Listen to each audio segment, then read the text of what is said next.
greetings to all viewers and followers that are watching another episode of Talk to Your Meeting Doctors. This is a monthly series, or at least we try it to be monthly, because we are not committed to any commercial arrangement, as you all know.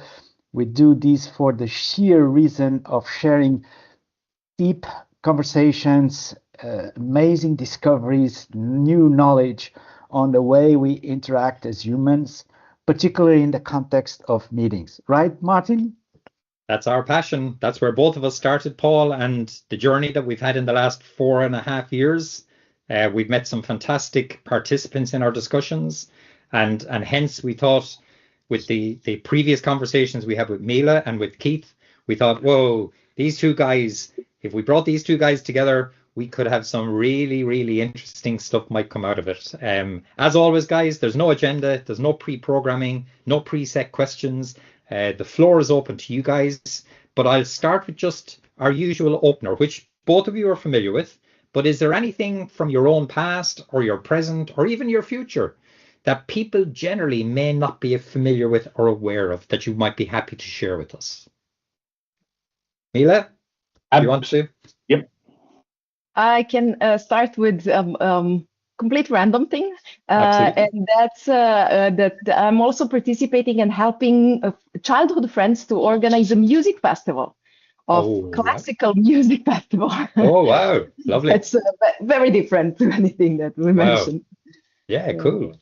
A classical music festival. That will be interesting. Okay, you can see I'm interested in music, but classical music, yeah, cool, interesting. Keith? Yeah, I'm going to follow on from the music. Coming from a family of musicians, which I do, and having grown up from the age of 7 playing acoustic guitar, the one thing that I and where this fits with, I think, the nature of this conversation is the never-ending possibilities that exist in music. Yeah. The combination of music, and when two chords relate to each other in a way that enables a story to be told, and a story that has never been told, those are the parts that just generate such a reaction in the way in which I think about it.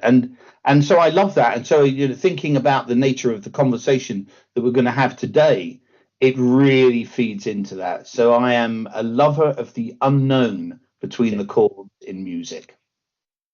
Yeah, I love that analogy, actually. That idea of, mixed minors and majors, and depending on what sequence and tempo and rhythm and beat, and there's endless possibility, as you say. It's but actually, Keith, you prompt me to, I suppose, reflect on the previous two conversations that we had with both of you, and where we thought there might be some really interesting overlap. And it's AI is the central theme, but actually the whole concept of organization development on the one hand at the macro level, but then the whole idea of individual development at the personal level. And where both of those tend to get matched and married is through facilitation, which is something that the four of us are expert in and have passion for. But then AI comes overlooking all of that. And I suppose what we explored in slightly different ways with both of you was how AI impacts in the organizational, in the personal, and in the facilitative coaching. So are there any analogies from the music side that you might draw to say how AI, is it a conductor? Is it a participant? Is it neither? Is it something new that it's bringing to the musical repertoire of people and organizations? What's your thoughts on it? But I would certainly see it as all of the above, I have to say, Martin. And I say that because I was struck by the number of themes that you brought in there. Yeah. So, when I think about the organizations that I'm very actively involved with at the moment, where AI features as part of their technical offering, as well as organizational offering, the thing that I'm enormously struck by is and this is an unspoken quality that in some way I kind of have a reflection back on, is the level of anxiety, that is predicated on some naive, and I think it is naive, belief system that in some way humans need to compete with AI, which I think is one of the most naive and ridiculous things that I could ever see. We will never compete with the speed of what AI does. And so it becomes about a redefinition of our relationship with technology, whether we see it as separate from us, or I declare my view on this, which I see AI as an extension of our collective consciousness of that which is unknown. So that's where I hit this particular area on, and I kind of see that hard up pretty much every day, actually. Mila. Yeah, thoughts on that, Mila? Yeah, I like when you say that it doesn't compete. It's like if we continue with the musical metaphors, it's like one of the instruments. There are multiple instruments we can play or sing, and the voice is not competing with the guitar. It's complementary. Yes, absolutely right. Absolutely right. And, you know, when you think about that, and I was just reminded as you were saying that, I don't know if you were familiar with the court case that Ed Sheeran had when he was, right? He was sued recently, and somebody attempted to copyright 4 chord sequence, which is at the basis of thousands of pieces of music. Absolutely. And he won the case.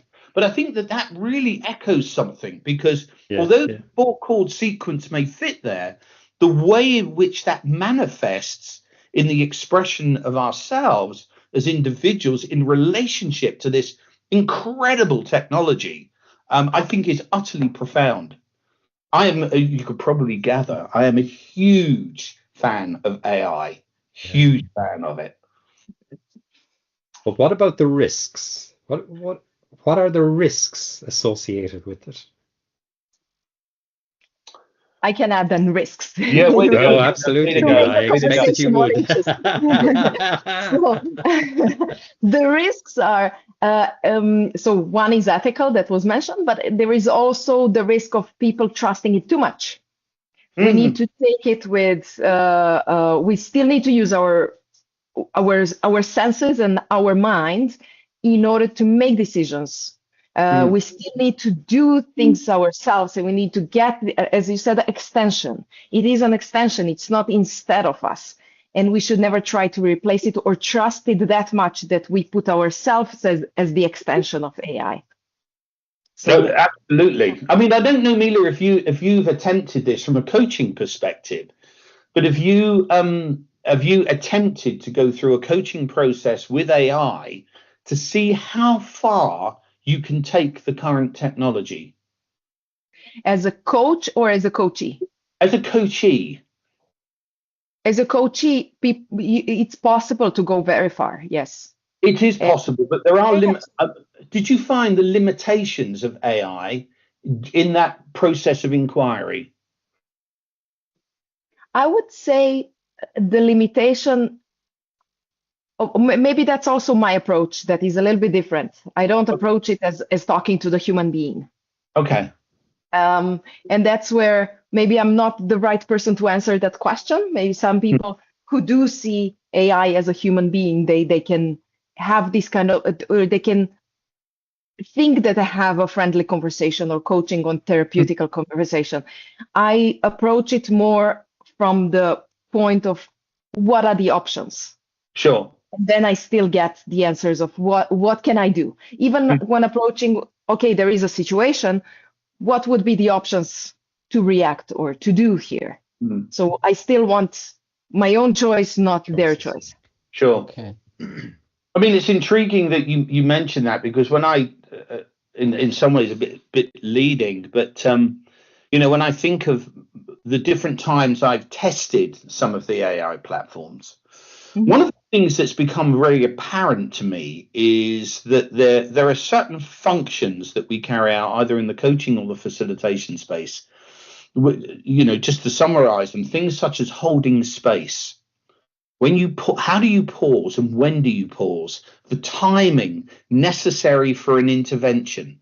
When you're dealing with issues of, ontological or existential shame, those kinds of meaning-making structures, I have not found an LLM that can do that.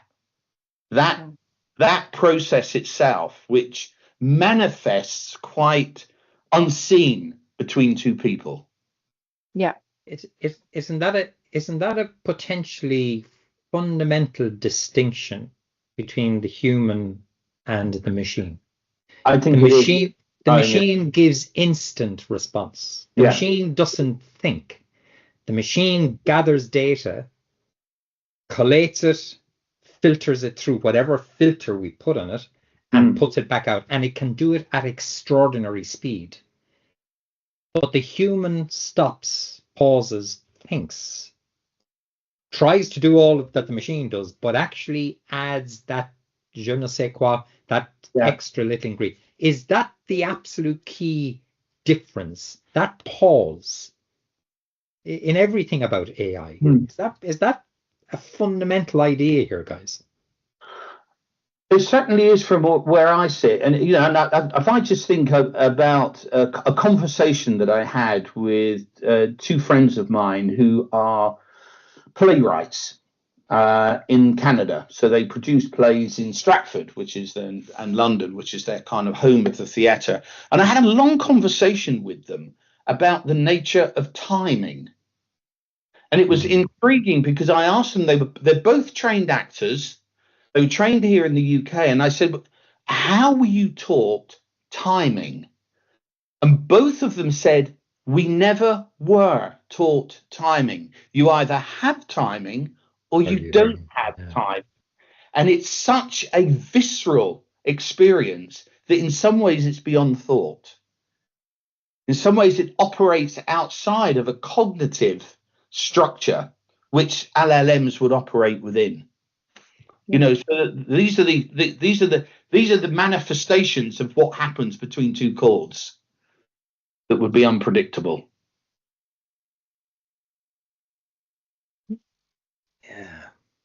Yeah, I find it really interesting, timing, but also, so I'm thinking we have the timing when to say something and when to pause, but there is also timing that is needed sometimes between conversations.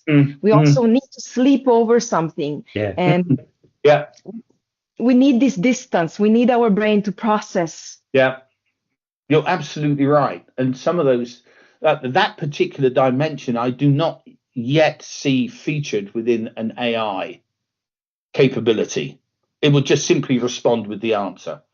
Absolutely. Wasn't it Edison said that invention is 99% perspiration, or 99% inspiration and 1% perspiration? I can't remember which he got, but the inspiration thing, that incubation period between experiments, that's when the work happens. That's when the creativity happens. But going back to your music analogy, Keith, which now that you've raised it, it's very hard to get it out of my head.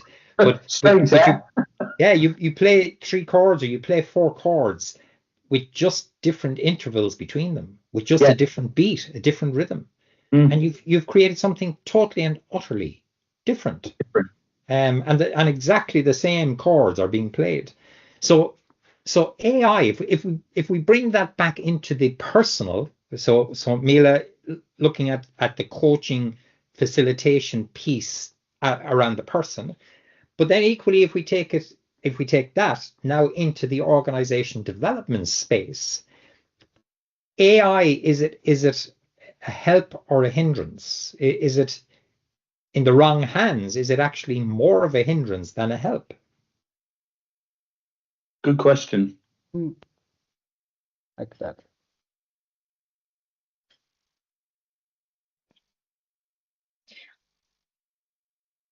Let's ask a different thing. If I still see AI as a tool. Okay. That's a thing, right? We established that. Okay. But so if I look at any other tool that humans develop, we have a knife.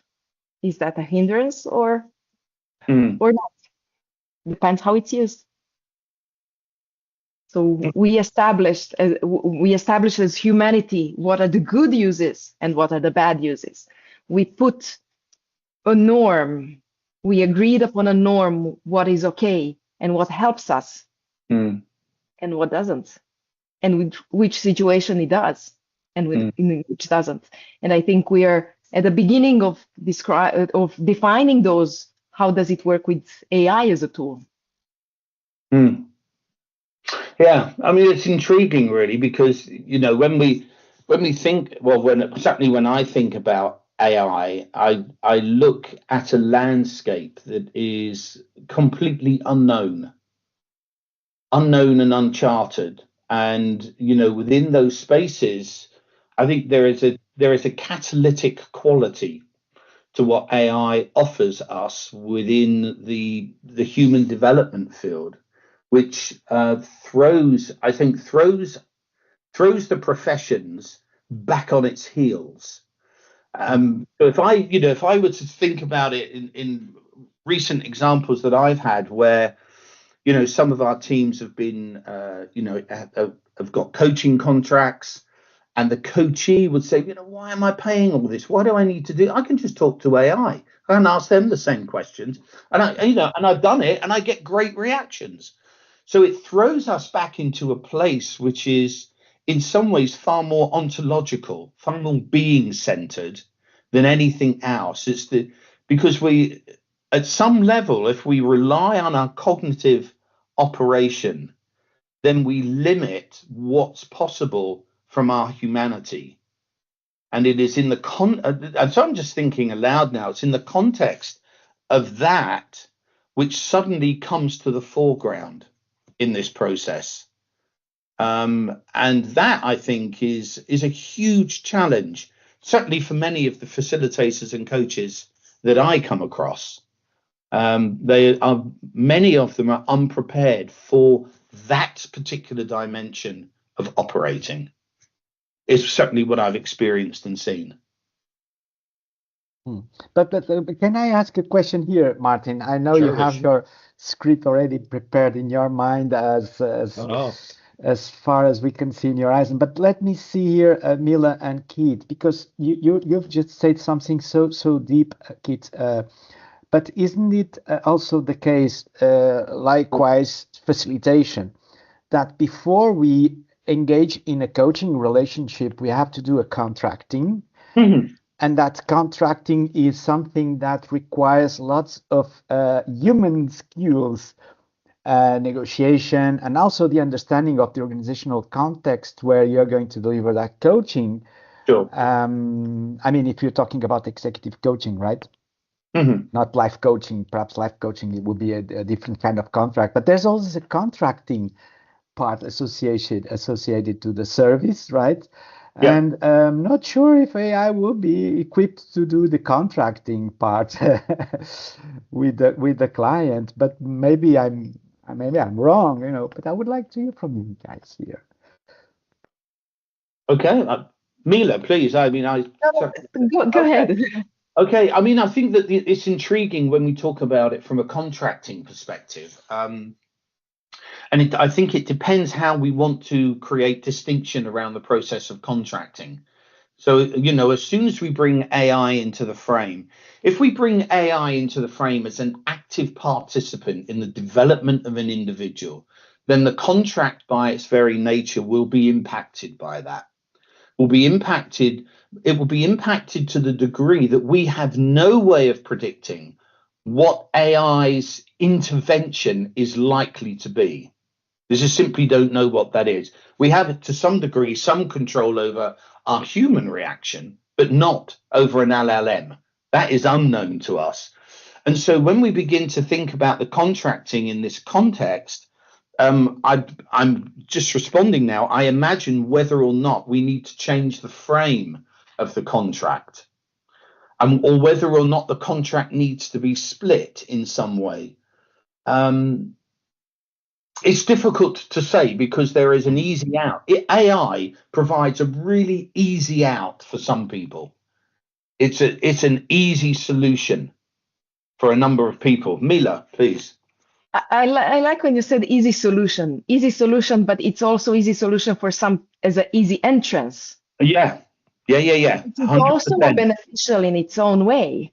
Many people will start opening up and being able to have conversations that they couldn't have before. Yeah. Sure, at the beginning it might be with AI, but later they could switch slowly and be more open to have conversations with coaches or psychologists or someone that will help the growth to facilitate more. And I was just thinking when you said contracting, I was thinking, could AI do contracting well? Well, I think it's a fascinating point. And, you know, if I think about what you've just said, one of the things that struck me from what you said was the process of anonymity of somebody who experiences themselves as relationally deficit, you know, that they have a real challenge in being able to relate on a human to human level. And there are so many applications for that process. If I think about it clinically, where people would go and could go. And then I think that we end up with a great challenge, which is how and if it's necessary to ethically monitor the AI responses to some of these things, because we simply don't know. It's gonna be a question: is it even possible? But absolutely. we are not the ones who need to answer that question. Yeah, it's interesting. And Mila, sorry to interrupt us. I just wanted to extract a little bit more from you two guys here together. As Martin said, it's the combination of these two guests that intrigues me. Is that because with the previous conversation with you, Keith, I was struck by the term you mentioned was like micro contracting, like during coaching, and maybe you can both expand on the because when you facilitate and suddenly you have to be more in a coaching position, you suddenly need to do a micro contract with that client, right? Can you both expand on these micro contracting as a tool, and then please establish a parallel, because I'm not sure AI will have a clue on doing that. I think Mila, you may have a different understanding of this, but when you talk about micro contracting, my interpretation of this is soft contracting, which is the ability that we have to calibrate a conversation as it moves through its development. Do I think AI can respond to soft contracting? Yes, I think it can, if we provide a binary choice. So if I were to ask AI and say, before I go on, I'd like to know which one do you prefer, A or B? Now, I think that maybe it would be able to come up with an answer. But whether it would come up with an answer that would be catalytic to me is a different question. But the micro contracting enables a number of things to happen. It enables, first of all, to calibrate the conversation, but it also does something that I don't think AI is capable of doing, and that's navigating the different layers and levels of the relational dance that goes on between the coach or facilitator and coachee. And those dance steps, if we go back, Martin, to the musical analogy, you know, that someone's going to change the rhythm, you know, and your dance step needs to change. Otherwise, you know, Mila could end up treading on my toes, or I'd do the same for her because we missed the rhythm. And that is something that I can't imagine an AI LLM would be able to do that yet. Yeah, I agree. This is something that is very human characteristic, to listen closely what is happening around and adapt. AI might adjust the wording, it can adjust the conversation, but it cannot adjust something underneath that usually can happen when there is a topic change, or even in the beginning. I would even ask whether the contracting from the beginning on is possible, whether AI can do that well enough, because Okay. this is something that we as humans, we collect all things around. We don't necessarily just listen to the words that are said. And for contracting, I would say that this is even more important, or maybe not more important, but it's as important as adjustments on the way. Yeah. I can see that, and I completely agree with that. I think it's fascinating. So when you think about your coaching practice, Mila, how much attention do you place on these different dimensions that you have within the relationship? Whatever comes, Okay. is part of it. I Okay. don't have a limit of this information is relevant or is not. If it's there, it's relevant. It becomes a question. Is it relevant?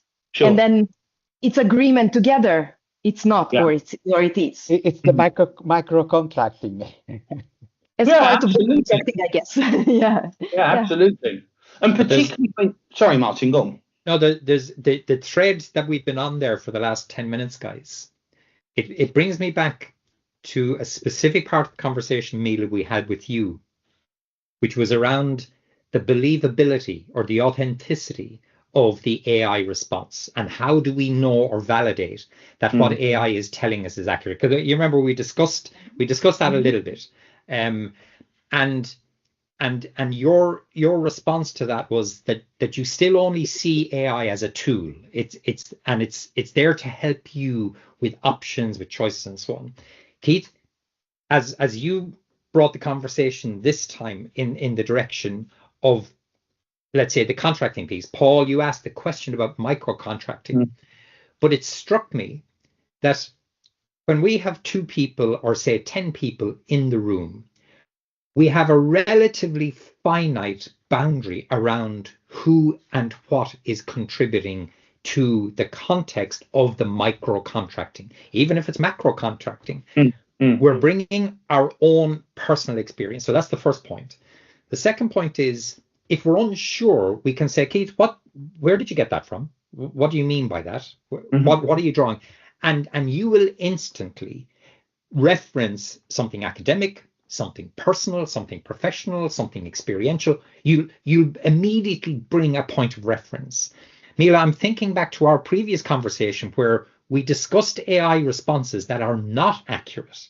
And the only way we can find out that they're not accurate is with expertise and provoking AI to concede that what it's telling me is not true. And I know it's not true because I'm bringing that expertise to the table. So here's my question to you.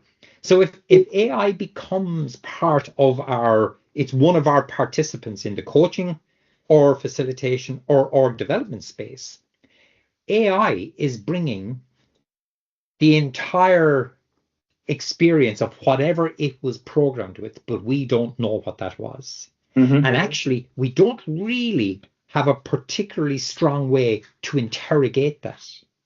And if we do, we actually meet our own knowledge limitations, not AI's limitations. So in that context, our ability to rely on AI to be an honest, you know what I mean, an honest participant, as opposed to an all knowledgeable participant, but we just don't know whether the knowledge is accurate or correct or not. It's you raised a fascinating point there, and where I went as I was listening to you was about the power of interpretation. The power of interpretation and meaning ascribed by the individual in response to. And the reason I say that is because if we look at it certainly from a commercial perspective, our relationship with AI is so new, so young in its maturity, that we haven't yet, I would say, developed a way to relate to this in a way that enables us to be a workable partner. So that's the first thing. The second point that emerged to me in there, if I think about, some of the what will be considered some of the more provocative interventions that I would make is if I were to say to you, the question that I have for you is actually addressed to your unconscious. Now, that as a question, I've actually attempted that to AI. It has no way of being able to calibrate that at all.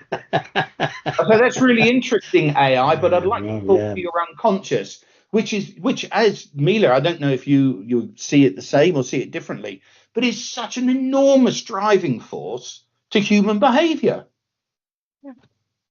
Yeah. Absolutely. I agree with everything you said. I would perhaps use different wording, but I agree with the point. AI is probability. It gives most probable answer. Or most probable next word.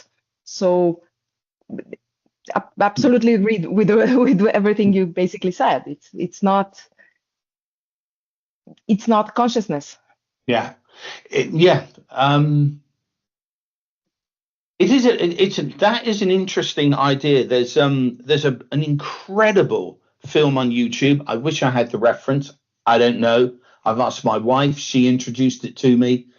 Yeah, and I can't re-find it. But it's a conversation between a woman and AI.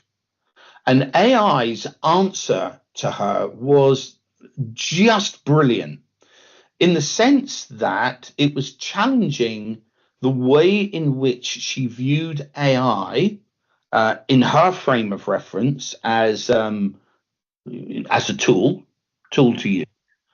And AI's position as a counter was as a direct extension of her own consciousness. So AI's quote was, "I am you.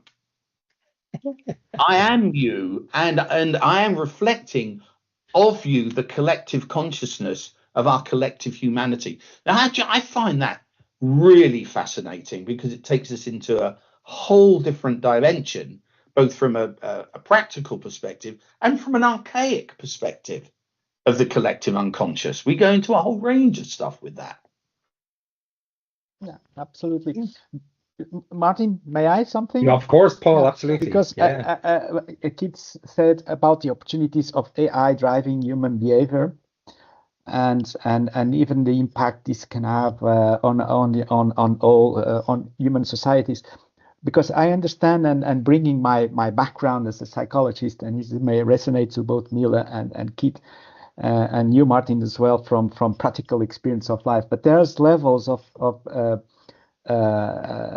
child development, and not the majority of a society reaches the level of you becoming independent of a frame of reference. And I know that's a level of maturity that it's not the majority in the society, right? There are many people, and I suppose these people will be also voters, and these voters would obviously be able to take a decision, but without understanding that there's this need to overcome your frame of reference and understand that other perspectives are equally valid, right? Question to you guys is: would AI be able to fill in the dots for this lack of literacy in terms of citizens who are not able to think outside their frame of references? Would AI be that kind of game changer? Well, do you know, I mean, that isn't, if I just think about something that touches me very deeply, I have to say. Paul, Martin, you can stop me if I go into areas and you say, nope, not here. All right? You can say, no, there's no barrier here. You to say, Martin, not right? here. But let me say it nonetheless and see where it goes. Brexit was a classic, absolute classic. In the UK, it was from where I stand, it was a decision of such complexity that to give a binary, do you want to be in or out, to a number of people that I know, even personally, was crazy. And I was bewildered by a decision to do that. Now, whether or not any of those people would have interrogated AI as to whether or not it would support or counter that position, I don't know, because if we expand that even further, it raises, I think, some fundamental questions about the modern interpretation and nature of democracy. And is it fit for purpose in the way that it was originally designed back in the day of Plato? I don't know that it is. Yeah, but my curiosity is, and Keith, thanks for bringing the bar. Is like with the politician, and I'm not saying names here, but with the politician that is so confident on his decision to say apply tariffs, if that politician would talk to AI, and AI would then reason with her and say, yeah, I mean, think twice. I mean, I'm wondering if AI could be a game changer in that sense of having even a societal impact that's way beyond our thinking right now. Well, I mean, sorry, can I just ask Mila, the engineer in you, Mila, and with your AI engineering perspective on that, what's your feeling on that one? The quality assurance perspective in me. That's the side that is ringing right now and wants to talk. I thought the it might. quality assurance says there is a lot of biases that AI has. And I don't know, I also don't think it's possible to resolve them. So AI biases are going to stay. It's still most probable answer. It's always searching for the most probable answer. It will probably be more contextualized, but it's still going to confirm. So the confirmation bias is going to stay. So it's going to and this is just one of the biases. And I think there are some videos of people describing all the biases on the technical side that exist. And confirmation bias is just one of them. So it's a real problem if we choose to use it and to depend on it. Sure. So there are some decisions that we don't want it to be the final decision. It opens, right, a lot, but. Mila, are you familiar? Sorry, Martin, if I just no, go ahead, Keith. Go ahead, Keith. Mila, are you familiar with AGI? No. Okay.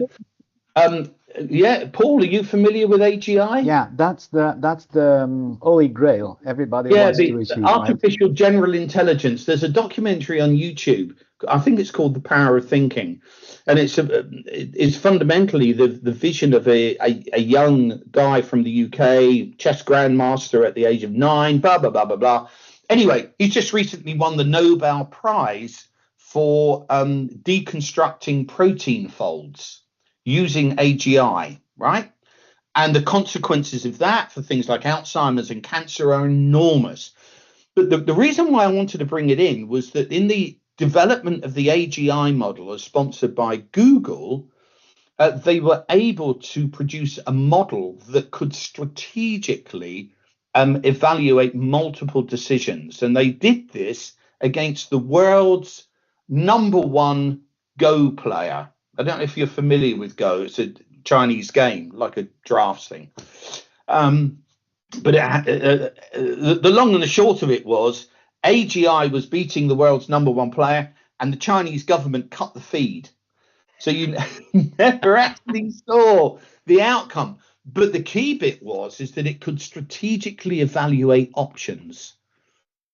And so, to that extent, I don't know whether we're on the cusp of an evolution of AI to artificial general intelligence, and the degree to which that is different to the model that we are interacting with now at AI. I don't know. I simply don't know. It's another jury's out, Mila. Jury's out. That's a quantum leap into the future. But I mean, I wouldn't surprise that humanity would evolve into a place because as we discussed this, I suppose in the last meeting, that the major drive for human ingenuity and is to find ways to have a more pleasant life, right? So we invented fire because we discovered fire because it provided heat. So we start cooking because it's more pleasant. So it's a quest to the pleasure. In the end, we will be doing enjoying life, breathing, doing meditation, and the world will be working for us.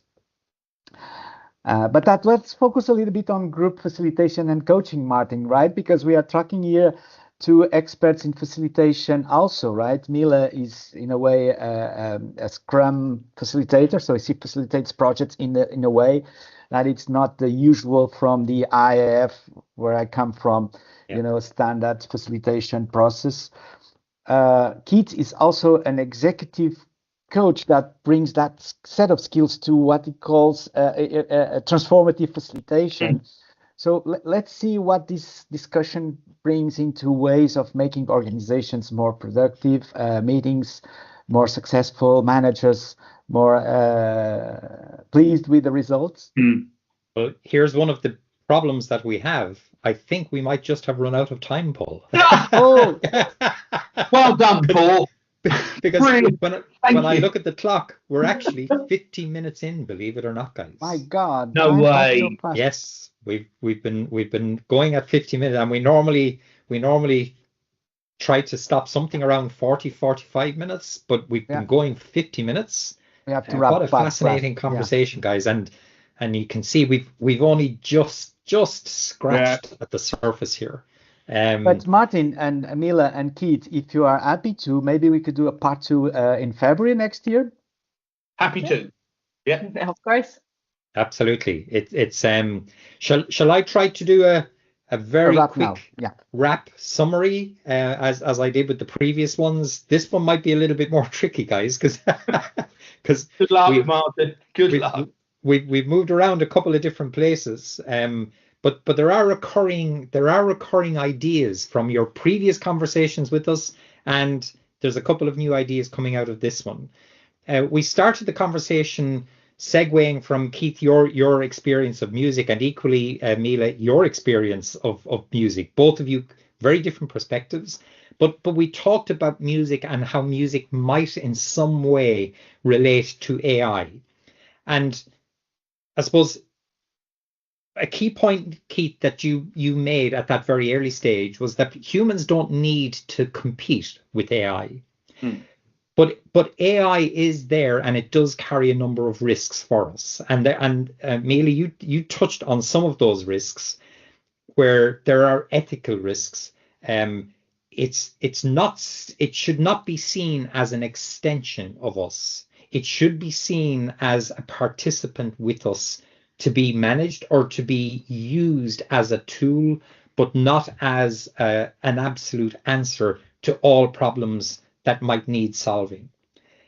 Some of the limitations of AI, we talked about how to approach it, how to manage it, how to use it, rather than just blindly relying on the first answer that AI produces in response to a particular question. Both of you, I think, heavily emphasize the idea of retaining choices, and that AI should not be seen as making choices for us, but should actually be seen as helping us to make choices and to make better informed choices. That touched on a key fundamental part of our entire conversation, which was the concept of pausing, and that AI doesn't pause. AI just gives you the answer because it can process at exponentially increasing speeds. Humans don't do that. Humans tend to pause. The facilitators in us, the coaches in us, the managers in us say, well, that pause, and even if it's taking a 24-hour or a 48-hour or even a week-long break, in the coaching facilitation space, can be hugely important to allow incubation in the human, which AI doesn't need to factor into the equation at all. That raised the question of, so then is AI a help or a hindrance? And Mila, you particularly said, well, that depends on whether we see it as a good help or a bad help, or a good hindrance or a bad hindrance. So we can always qualify whether AI is seen to be positive or negative by how we as humans choose to engage with it and choose to use it, which now brought us to the whole concept of contracting. We didn't say too much about macro contracting, but we did actually delve in a little bit into micro contracting, which in a very typical sense, and Keith, this was particularly taken from some of your experiences, where you have a contract, you are engaged with the participants, and then we deviate slightly and we have to recontract in the moment because we say, we're going outside our terms of reference, we're going outside our boundaries. Can we redefine, re-agree what our boundaries are? And I think we all questioned AI's capacity to be able to do that type of micro contracting. And I think we kind of agreed it probably wouldn't be particularly good at that because that's not what it excels at. But the humans in us may actually depend on that micro contracting in order to make sure that the relationship between us and AI stays in safe ground and on safe territory. Keith, you then brought us to an idea which I think is really critically important. It's the power of interpretation and how we choose to interpret what AI is telling us. I think I made the point around that part of our conversation that when there is a limited number of people in the room, we have a finite exposure of what those people are bringing into that conversation. When AI is in the room, it's a relatively infinite exposure to experience. And that brings a cautionary note for all of us because we don't really know exactly where AI is getting its information from. But Mila, you have educated us on this with your engineering background, and that is that AI is looking for the most probable answer. It's not looking for necessarily the right answer. And the challenge is its perspective is what's most probable. Our human perspective might become, oh, that's the right answer. And that might form a kernel of a key concern or a key problem of the interface between our perspectives, that of interpretation, versus AI's perspective, which is that of just giving an aggregated answer that is most probable, but without any form of choice. Finally, Keith, you introduced us to artificial general intelligence. We didn't even get to start the conversation. Paul, you prompted us that we might have a follow-on conversation because I suggested I think we just had run out of time at our 50-minute limit. I'll leave it at that, guys. I hope that did some form of justice to a wonderful conversation. Thank you very much. Great summary, Martin. Good one. Great Well summary, done, Martin. Yeah. This is amazing. And obviously, dear viewers, you're going to be able to listen to this summary as well as the full episodes here. And stay tuned, as we have just agreed that there's going to be a part 2 of this extraordinary conversation. Time flew. And I was really impressed by the synergy between Mila and Keith, two extraordinary facilitators, coaches that you can obviously reach out to in our My Meeting Support store and Architecting Collaboration website. You can find directions for Mila and Keith, obviously. And Martin, I think it was really a pleasure to be here. We are Fantastic. going to thank heartedly Mila and Keith for joining. Yeah, well done, guys. We have to say season greetings, right? Because I think the next episode will be in January. Yeah. We're going to take a break in the next 2 weeks. Dear viewers, thank you so much for following us, and season greetings, everybody. Yeah. For the ones who celebrate. Cool. Thanks a million. Great speaking with you guys. Thank you. Bye.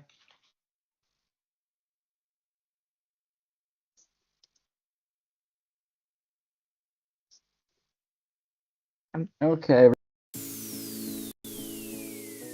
My name is Paul Nunesdea. I'm a certified professional facilitator from the IAF, which stands for International Association of Facilitators. Since 2018, I've started a book series on architecting collaboration, and my latest book, in co-authorship with Martin Duffy and other renowned digital facilitators and guest co-authors, is titled Beyond Virtual Meetings. It's all about the importance of the digital tools that can extend and augment the power of you as a facilitator and a meeting host in virtual online meetings, but also on the hybrid meetings that are going to be so much needed in this post-pandemic era. Along with my co-author Martin Duffy and esteemed PhD colleague, we host Talk to Your Meeting Doctors, a series of hosted conversations with meeting experts that can advise you about how to transition to this new normal and take advantage of this incredible once-in-a-lifetime opportunity to make the organization of your meetings more sustainable and effective. Please stand by as the next show will start momentarily.